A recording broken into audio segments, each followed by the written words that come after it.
अस्सलामुअलैकुम नाज़रीन, MR news headlines में एक बार फिर आपको खुशामदीद कहते चले। मैं हूं कंजा असलम और मैं हूं राशिदा हफीज़। वज़ीर आला पंजाब एक बार फिर बाजी ले गए। रेस्क्यू सर्विसेज के शोबे में तारीख साज इक़दाम का ऐलान कर दिया गया। वज़ीर आला पंजाब की हदायत पर एयर रेस्क्यू सर्विस प्रोजेक्ट का सालाना तरक्याती प्रोग्राम 2021 से 2022 में शामिल कर लिया गया।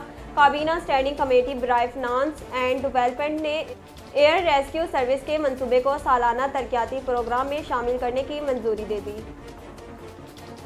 बलूचिस्तान के 34 अजला में कल से 5 रोज़ा इंसदाद पोलियो का आगाज़ होगा।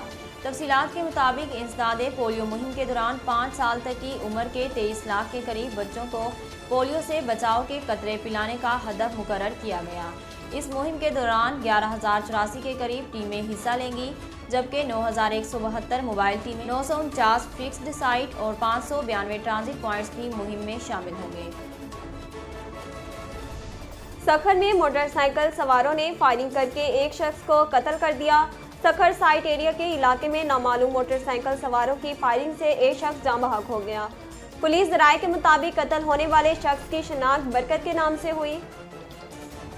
अतवार की सुबह हैदराबाद और कोटरी में जल्जले के झटके महसूस किए गए।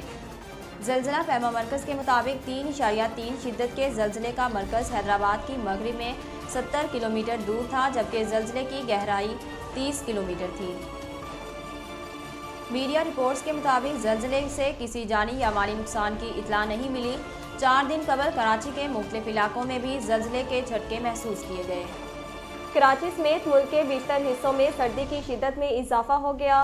महकमे मौसमियात के मुताबिक स्कर्दू में दर्जा हरारत -9 डिग्री सेंटीग्रेड रिकॉर्ड किया गया, जबकि स्तोर में -7 और कलाम में -8 डिग्री सेंटीग्रेड रिकॉर्ड किया गया। कराची में भी ठंडी हवाएं चलने से खनकी में इजाफा हो गया और कम से कम दर्जा हरारत 13 डिग्री सेंटीग्रेड रिकॉर्ड किया गया। नाज़रीन, अब तक के लिए इतना ही। मज़ीद खबरों और तफसीलात के लिए देखते रहिए MR न्यूज़।